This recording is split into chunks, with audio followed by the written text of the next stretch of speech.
Good morning guys, welcome back to my YouTube channel. For today's video guys, ayan po, malakas na lang po yung ulan dito sa amin. At ayan po, si nanay inakyat na namin galing sa baba dahil sobrang lakas po talaga ng ulan at babaha na naman po. Ayan po, kasama ko po si Frida, ayan po yung anak niya. At yung mga gamit po namin guys, ayan po, nilagay po namin dyan sa gilid. Ay sobrang kalat po ng taas namin. Ayan na po yung baha. Humupa na po yung baha pero meron pa pong mga tubig dyan sa gilid ng hindi pa rin humuhupa. Pero hanggang 4 na baitang po yung baha, sobrang taas. Tumaas agad po bigla kasi malakas pa siguro sa ibang lugar ang ulan kaya po ganyan po yung naging ayan po hanggang lababo po namin yung baha.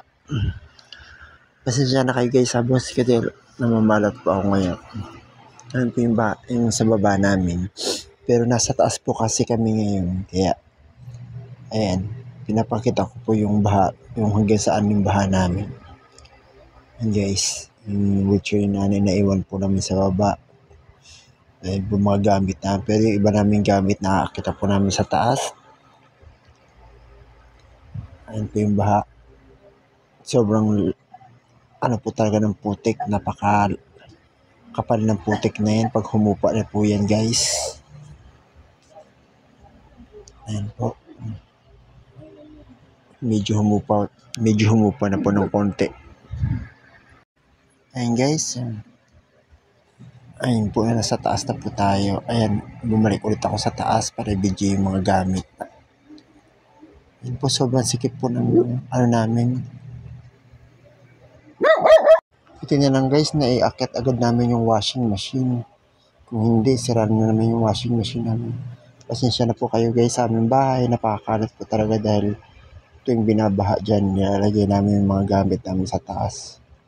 Kasi bahain po talaga yung lugar namin. Ayan po, malapit po talaga kami sa ilog guys. Ayan po. Kahit konting ulan lang po guys, ang lakas po talaga agad ng ulan kasi sa ibang lugar,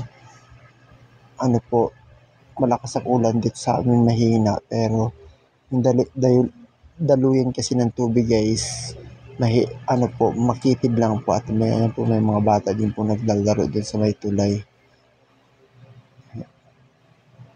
Sobrang liit po kasi ng daluyan ng tubig kaya madali lang pong umakyat sa bahay namin yung baha. Ayan, nabuhay naman tuloy agad kami ng baha sa gilid ng bahay namin. Ayan po. Kasi malapit lang talaga kami sa ilog. Ito po yung bahay namin. Nasa gilid lang po talaga kami ng creek. Kaya madali lang po kami pasukan talaga ng baha guys.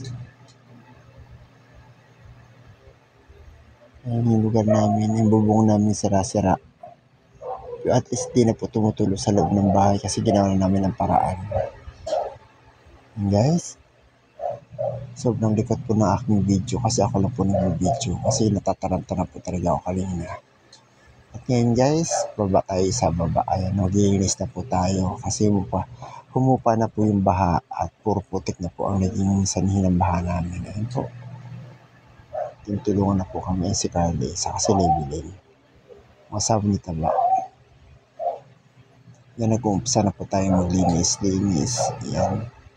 Tinanggal po muna natin yung mga basura na galing sa lamay po. Ang daming basura guys. Ayan, may arinola pa guys. Ayan. Unahin muna natin yung sa labas. Magalaw lang po talaga yung video ko guys. Pasensya na po kayo.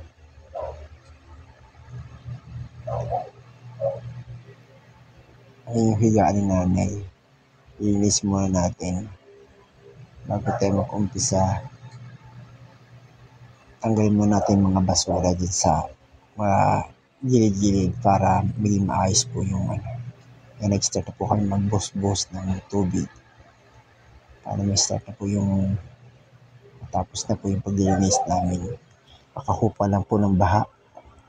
Sobrang lakas po talaga sobrang hina po ng ulan pero sobrang lakas ng agos ng ilog kaya pumasok po sa loob ng bahay namin yung tubig. tubig baha. Ayan po, nililinis na po namin siya para alam mo mamaya okay na kami, okay na yung bahay namin. Isang oras po kaming naglilinis din guys sa aming baba dahil sobrang putik po talaga. Kailangan matanggal lahat ang putik dyan guys.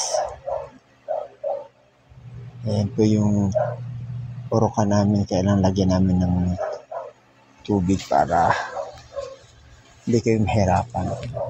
Nakay guys sa aking boses kasi nakakatipid na lamunan ko. Sinuulanan po ako ng isang araw. Ayan po guys, nag-umpisa na kami maglinis guys. Inuuna po na namin sa labas para papasok din naman sa loob yan pag kaya nilinis namin yung labas muna. Yan po guys, sobrang baba po talaga ng bahay ng lugar namin. Dapat pantay lang po talaga din sa may daanan yung bahay namin, kaso lang sobrang baba. Dapat pag nagkaroon na kami ng kaperahan, dapat pataasan na namin yung bahay namin para hindi agad kami abutin ng baha. Ayan po guys, nililinis na po ni Carly yung labas. Nagwawalis-walis na po rin siya at ako po tumutulong-tulong din ako sa habang ako nagbibideo, tumutulong din ako sa pagbuhos-buhos. Yun na po yung kaya ko kasi nagbibideo po ako. Ayan po. Ayan, buhos-buhos lang po ako. Kasi ang hirap pagsabay ng buhos at nagbibideo po. Sobrang putik po talaga. Grabe guys. Ang baho po ng putik talaga dyan guys. Pag binabaha yung lugar namin, sobrang baho po talaga. Para talagang kanal na kanal ang amoy. Napakabaho.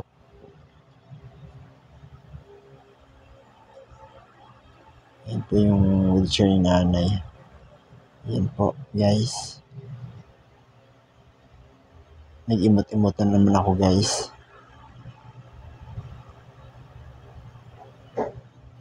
Ayan po. Materang prag. At nililis ko na nga pong higa ni nanay. Binarush ko na po. Ayan po.